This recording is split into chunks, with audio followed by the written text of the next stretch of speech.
Hi,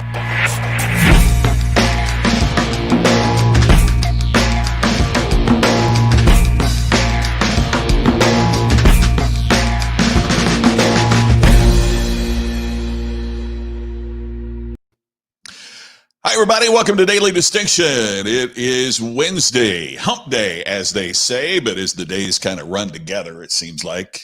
We've been talking about that so long. I'm ready to talk about something different than the days running together, but the days are running together. So here we are on Wednesday, and how about that? So glad that you are here. Glad that you are watching. Thanks for taking a moment to join on Daily Distinction. Hi, Sharon, watching on Instagram, and thanks to everybody that's watching along on Facebook and YouTube and Twitter. Thank you for being here. Please say hello. And as I say at the beginning of every show, while everybody's kind of getting together, please share. That's how we grow the audience, and I truly appreciate that when you share. Scott, you are a great example of somebody sharing. Great to see you on this fine Wednesday as well. I can't thank you enough. You share all the time. And Brian, thank you. You do as well. You're driving down to Southern Illinois. How long of a drive is that? Is that 6-7 hours, something like that, from where you are in Wisconsin? I'm not quite sure how long that drive is, but I'm sure glad that you're listening in. And hello to Chicken Lady on Instagram. I'm glad you're here. Thanks for watching. Daily Distinction, and the reminder as well that you can go to distinctionnation.com. It's distinctionnation.com. And you can download a 14-day audio program, and you listen to one segment every day for 14 days. It'll help you get your values, your goals, your priorities, and your daily actions in alignment. Oh, Tina Dupree, Dr. Tina, great to see you. Yes, thank you. Thanks for being here. So go to distinctionnation.com. It's absolutely free. All you need to do is go sign up, join the nation, Distinction Nation. I appreciate you being here. Oh, it's not as long as I thought, Brian. I thought you had a much longer drive than that. Phil Sorrentino, great to see you today. And today's topic, we've been focusing a lot on the personal aspects. Today, we're going to talk a little bit more about business and career.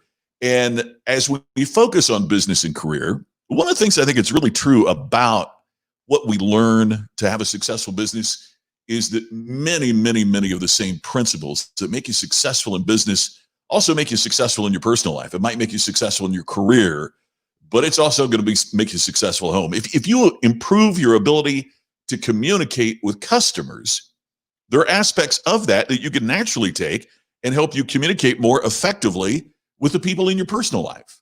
I mean, you wouldn't, the people that watch this wouldn't, but there are others that would. I started to say you wouldn't think of trying to make a sale without asking the customer some questions. Yet you and I both know we've done business places where they ask us no questions and all they do is push their product.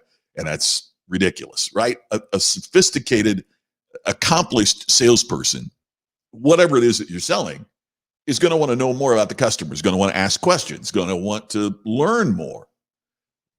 That's not a bad thing in our personal lives. To want to learn more and know more about the people in our personal lives. And many times we take that for granted. So the principles that we're talking about here today in terms of business and career, I also think there's many of these same things that you can apply in your personal life as well. And Brian, glad to know that you're going through the 14-day program. Great to be doing that on a drive. It's interesting you say that too, Brian, because one of the things we've learned is that viewership of programs like this is way up over what it had been. Listenership to podcasts is down. And I think part of the reason is we're not spending as much time in our car as we did, right? So we're watching more video, but we're consuming less audio. I think that'll change as things change. But you made a great point. Sherry, always great to see you. Thank you. I'm glad you're here, as always, from back home. Hi, Ted. Yeah, I've been wondering. I haven't seen you on here, and I didn't know where you were or what was going on. So I'm glad you're back. Thank you for being here. Thank you for watching. I appreciate it. So today we're going to talk about the 3 questions all of us should be asking. As we seek to expand our relationship with our customers and as we seek to grow our businesses, 3 questions that we really, really need to be asking ourselves all the time. And the first question of the 3 is simply, would my customers want it? Would my customers want it?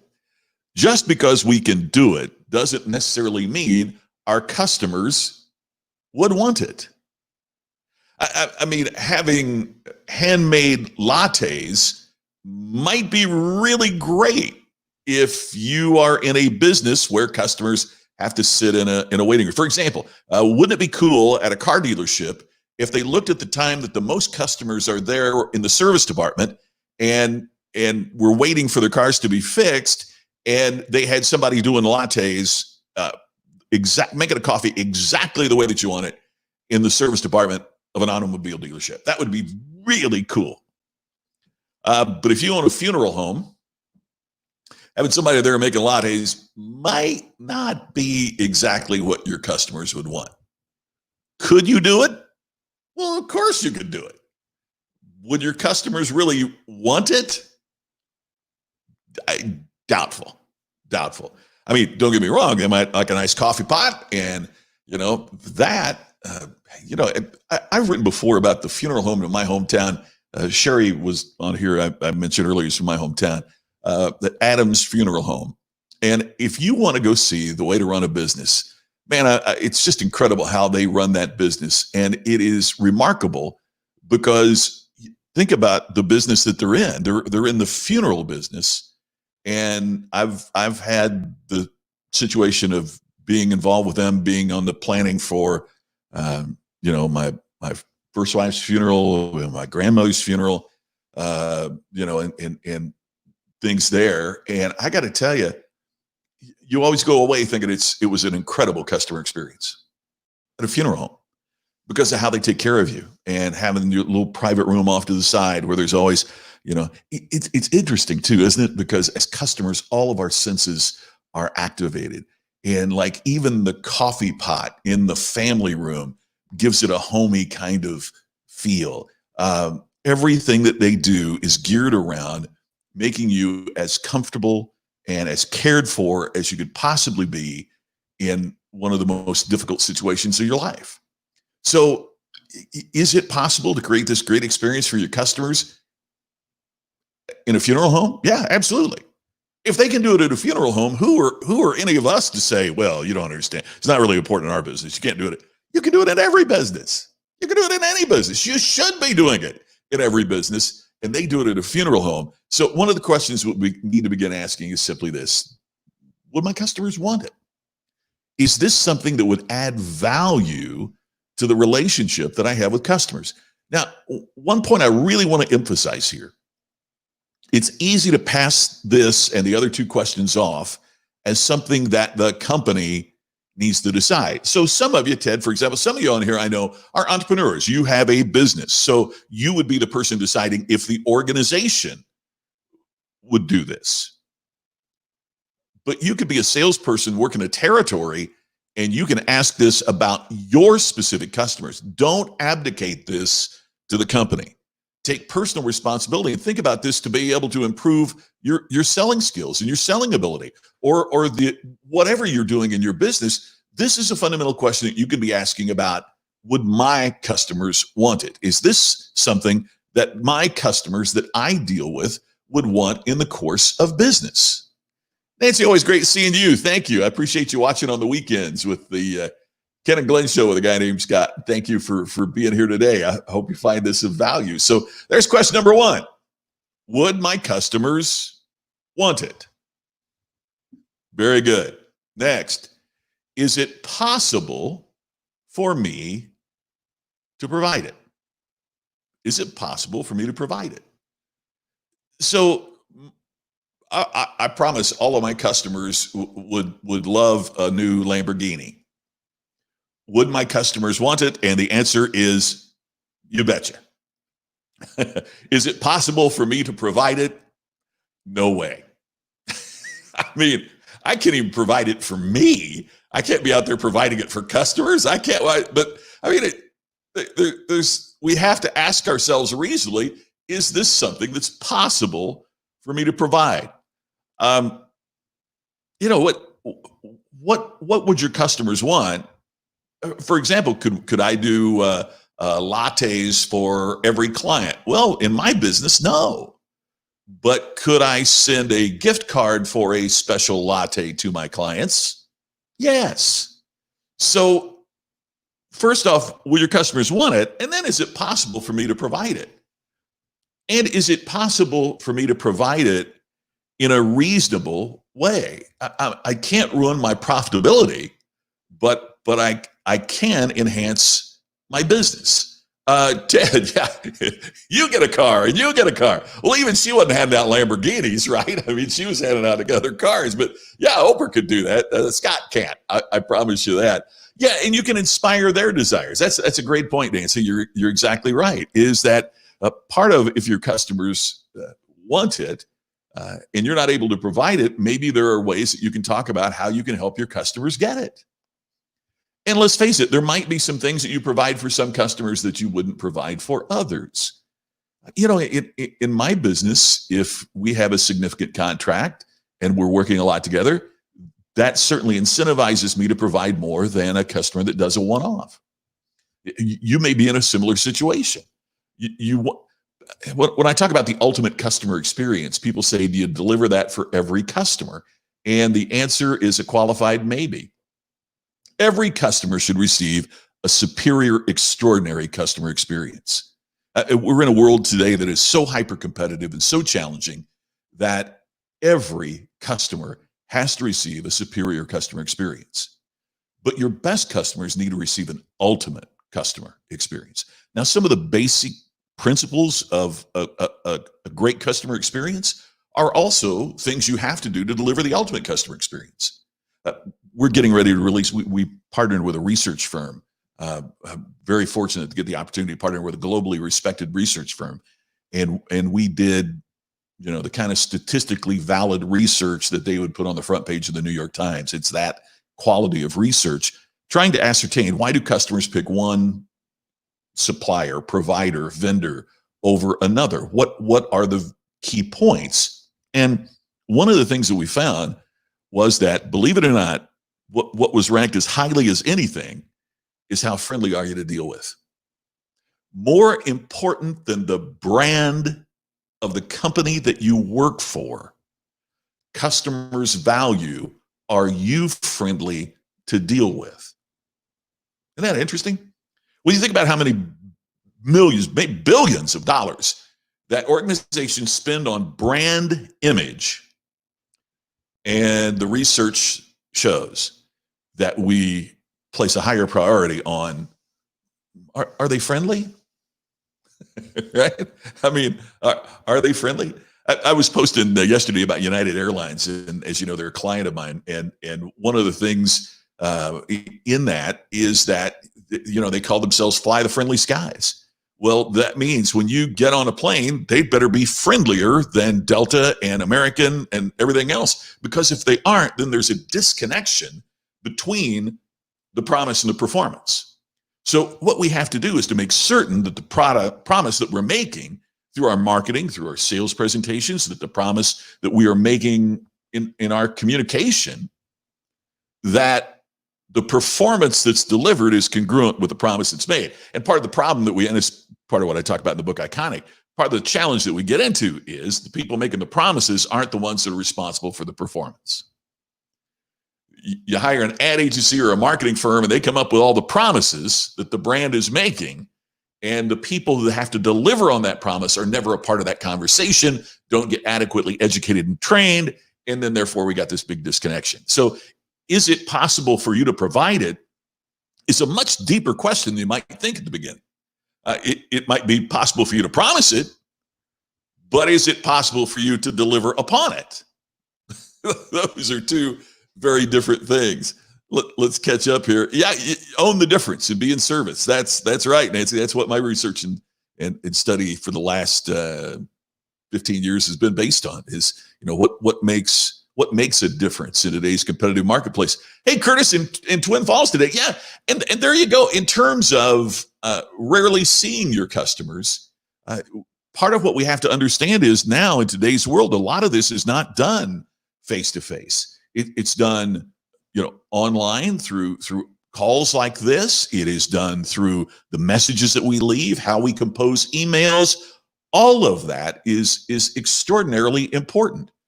Yeah, how much is your image and brand worth? Think about it. Yeah, it's and I think you bring up a great point, because I think the problem that we get into is the congruency of what the brand delivers. When you say one thing, but then the people on the front lines deliver something else, it damages the brand. The best definition I've ever heard of brand is Jeff Bezos of Amazon, who famously says, your brand is what your customers say about you when you're not in the room. I've never heard it better than that. You know, what the brand of my company is what my clients tell other people. And that's something over which I don't want to say I don't have any control. I can't control what they say, but I can control the kind of experience I create for them that will in turn determine how they feel about working together and how they feel about what we say. Make sense? So our challenge is, how do we create that congruency? Nancy says, I've always shied away from the identity of nice Nancy. It's who I am, but I've hated, felt like a weakness. And Nancy, I think one of the things that we are going to be seeing with all of the cultural changes too that we're talking about, I think people are tired of pushy. People are fed up with this. I wish there was a better term for it. I'm trying to think of a better term for it, but the term I've used a few times is bro sales. You know, the bro attitude. Hey, I'm gonna close you. I'm gonna get out there and close these people, and I'm gonna. And I know that's not exactly what you're saying there, but I think that we are, and that's part of what this study said, is that particularly when we look at younger generations, the millennials and Gen Z. And by the way, isn't it amazing when you think that millennials are like 40 years old? I didn't feel like a youngster when I hit 40. You know, so the whole thing about us saying, oh, the younger generation, like the millennials, I think we got to get away from that. It's the generation that's with us. I mean, it's the generation. And we have to be understanding that they are placing a higher priority. The biggest generation in the marketplace is placing an extremely high priority on being nice, on being connected. Hey, Kelly, always great to see you. Digital body language is an important consideration. That's a great way to put it too. Digital body language. I mean, what's the body language as we communicate online? I mean, as we show our videos, but even more importantly, what's our website look like? That's part of our body language, so to speak. What's the website look like? How are we positioning ourselves in this incredibly competitive marketplace that we're easy to do business with, that we're friendly to do business with, and that's all a part of. I don't know that people sit down and analyze it point by point. Oh, yes, she has a smile. Oh, he has a frown. You know, and you kind of go through that. But people just have this sense. It's an innate sense that we can tell if you mean it or not, right? Oh, thanks for that. We got folks following on Instagram here on a separate monitor and just posted truth. I really appreciate that, and thank you for watching. It is powerful, Nancy. Yeah, and as Brian says here, it's all in the doing. There is one school of thought. I posted on this online the other day. If you follow me, there's one school of thought that customers, it's all about your why, and the why is so critical, and that customers buy your why. And I think that's one of the worst pieces of advice I've ever heard. Don't misunderstand. Your why is critical to you. Your why is fundamentally important to you. Your customer buys your how. So I go to my hairstylist that I think is super fantastic. Her name's Amy. And Amy has talked to me about, I know she's originally from Michigan and all this, and I know about Amy and I know her background and I know her why, and that's really cool. But if she cuts my ear off and her how is horrible, do I go, hey, I'm going to go back because she's got such a great why? No, I'm not getting my haircut from her because of her why. I'm getting my haircut from her because she is so excellent at the how of what she does. The why may be what motivates her to get up every morning to go to work. But the how is what your customers are going to be paying for. And when we confuse that, we're really in trouble, because when we'll contemplate our navel forever and think about our whys, but it's the how. Yeah, Nancy, you hit it. I mean, it does. The people that book me for a speech, I gave a speech not long before the pandemic hit, 10,000 people in the audience. You think they're going to walk somebody out on the stage in front of 10,000 people and give them an hour of time? That's 10,000 hours of human time. You think they're going to do that because somebody has a good why, or because they're pretty good at what they do? I don't mean that in a bragging way. I mean, there's a lot of speakers that can make that claim that they can do a good job on the platform. But they were buying my how, because if I couldn't execute at the how, the audience isn't going to purchase that. Now, again, I say this, and I don't mean to make it sound like the why isn't important. The why, or the big why, as friends of mine say, is incredibly critical, but it's critical to you. Don't make the mistake of assuming that that's what customers buy. I love the why of Apple, to make insanely great products, and the reason that Steve Jobs and Steve Wozniak found out, man, what a great why. But if the computer wasn't cool, if it didn't do its job, if it didn't make it easier, if it wasn't all the things that Apple is, the why gets lost. I know a lot of businesses that have had great whys that have gone out of business because they couldn't turn that into a how that made a difference for their customer. So that's so important. Let's catch up on a couple comments that are really good ones. Brian says customers are paying for results, not your claims or bragging. Yeah, exactly.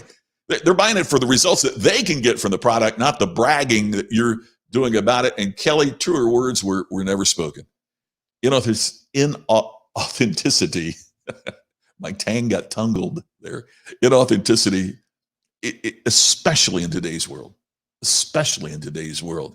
Yeah, your face is everywhere. I mean, who you are and what you do, and you've got to own that identity. And yeah, we're human beings and human doings. You're exactly right, Pam. That's so cool. So that's the important aspect here. Is it possible for me to provide it in a way that's congruent with who I am too? I mean, did you see Zippo lighters? And man, my dad carried this Zippo lighter for his entire life, right? It was that, silver, solid, well-made, incredible lighter. Man, carried it everywhere. And so then I'm sure Zippo starts thinking about it's called brand extension. What are some other ways that we can provide, our Zippo name to customers? So Zippo lighter fluid. Makes sense, right? You carry the Zippo lighter, you get the Zippo lighter fluid. Zippo branded keychains, right? That had a little lighter on it. So, you always had it. Great. They came out with Zippo cologne. I just want you to think about that for a little bit. Who sat in a meeting and said, men need to smell more like their cigarette lighters? Yeah, what a great idea. I mean, who came up with that idea? And did no one raise their hand and go, oh, wait a minute, that's right? So just because we can do it doesn't mean we should do it. Doesn't mean it's better for us or better for what we're doing. Hey, Scott, good to see you. I caught part of the interview that you did this morning, and that was really interesting. I got to go back and catch up on the rest of it. But if you haven't watched it, Scott has fascinating interviews and is a fantastic interviewer. So really recommend you catch up with what Scott's doing. Yeah, Kelly, can you believe that? Zippo cologne. Because men need to smell like their lighter, I guess. That's just amazing. Yeah, the why creates the how through the will. And the why encourages you to continue executing on the how. You're absolutely right. Yeah, you bet. And Zanya, yes, your reputation and actions will always follow you, and they'll catch up with you in the end. There's no doubt about that. Yeah, you're exactly right. So is it possible for me to provide it? And here's the third one. Is it worth it? Is it worth it? See, when I hear stories like Zippo coming up with cologne, it makes me think, wouldn't they have been better off spending the time that they spent thinking about a cologne and, testing all the different fragrances and all the things that you'd have to do? Think all the things you'd have to do: design a bottle and get marketed in different places, because, department stores where you probably don't buy your cigarette lighter and all that. I mean, wouldn't they really have been better off to think about how to make a better lighter or how to connect with their customers more? Whatever time they spent doing that, it just wasn't worth it. So if your customers want it, and if it's possible for you to provide it, there might be some things that just aren't worth it from your time standpoint, from your investment standpoint. Not just the investment of dollars, although that's important, but the investment of your mind share. Is this the right thing for you to be thinking about as you proceed? Because that's an investment too. Your time, your effort, your life, your work. Would your time be better spent with your kids? Would your time be better spent? Is it worth it? I mean, really, is it worth it? So those are the three questions I keep coming back to ask myself. For example, the new book is going to be coming out. We're working on a release date. The new book. I went, well, will my customers want it? You never know for sure, but I certainly hope so. Iconic sold really well, and this is a topic that people book me to talk about. Yeah, I hope so. Okay, so is it possible for me to provide it? And notice that question is a little deeper than what you might think at first. It's not just, is it possible for me to provide it? Could I write another book? I've done it before. I could do it again, right? I mean, I can, yes, it's possible for me to do it. But the other question is it possible for me to do it based upon the time I'm devoting to other projects? Is it possible for me to do it at this particular time, or should it be put at another particular time? And then the third one is it worth it? Is it worth it to take time away from, not just is it worth it, like if I put it out there, would I make money from sales? I mean, is it worth it because doing this means I can't do this? So is it worth it to focus your time, talent, energy, and work on that as opposed to something else? We need to think that individually as well as organizationally. So when I talk about this being something for the business, I don't mean it from a corporate standpoint. I mean, it's a question you need to be asking yourself all the time. So, hey, here's my buddy Terry Desmore we go way back. Terry and I work together in radio. The customers see your why, but they buy your how. I'm glad you like that, Terry. Yeah, they see your why. They might appreciate your why, but at the end of the day, it's how you do what you do that they are going to buy. Nancy, yeah, you bet. But you know what? I mean, I waited. I started talking about all business is show business in 1982, and the ultimate customer experience in 1982. And the book didn't come out until 2000. And that's the biggest mistake I've made in my professional career, is not getting the book out sooner. But it didn't need to come out in 1982 either, because it takes a while to get to where the ideas gel to the point that you feel confident enough in your ideas. See, and that's the challenge with writing a book. For those of you who might be interested in this aspect, is that, when I'm standing on stage, if I'm speaking, I can see the audience. And if it's not getting through, I can back up and I can tell you another story, or I can give you some more statistics, or I can open up for discussion. What about that did you not get? How can we, to make sure they get it? In a book, it's just there and it's there forever. I can't follow everybody around and say, what I really meant to say was, right? So when it's done, it's done. So yeah, I get it. Yeah, it's an interesting process. As anyone can tell by looking at me, I've never participated in a marathon, but I have some friends who have, and they say that the wall is real. When you hear about hitting the wall, and pushing through the wall, that is real. And I can tell you the same thing is true with writing a book, because there's one author that calls it the resistance that you have to fight. And it doesn't matter how many books that you've written, you still have to fight the resistance. And I can tell you there is a time that you're sitting at your laptop thinking, no one will ever read this. What am I doing sitting here thinking that anybody, it doesn't matter how many books, how many thousands of copies you've sold, you'll still fight that. So the key is put the seat of your pants in the seat of the chair and go for it. Yeah, Terry, way back. Nancy, I was on radio in Scottsburg, Seymour, Columbus, and Indianapolis, Indiana. All of those are Indiana places. I was on television in Louisville at WHAS and in Indianapolis at Wish TV, and was syndicated for a decade to 100 television stations in the U.S., Canada, and Australia with comments on the entertainment scene. And radio personality when I was doing radio, and entertainment commentary and movie reviews, and then I anchored the news for a while in Indianapolis. So that's what I did. I refer my friends in show business. Oh, thanks.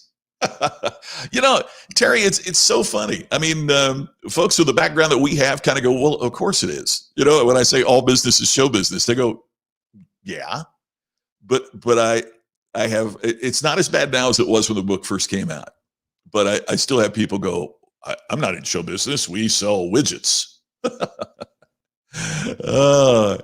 I wonder my ex was with Kiss. Oh my gosh. I had the privilege of sitting in one morning with Rick Dees at Kiss FM. It's kind of a wild story. My late wife was doing business in Los Angeles. We were living in Indianapolis at the time. And we were in LA. Now, Sherry, my first wife, Sherry's family had lived in the LA area for a while. And Sherry just couldn't believe that I'd never been to a TV taping. I'd never seen a television show ever recorded. So after she got her business done, we went to see, this will date it certainly, but we went to see a taping of Solid Gold. So you go in, this is when Rick Dees hosted Solid Gold. So you go in and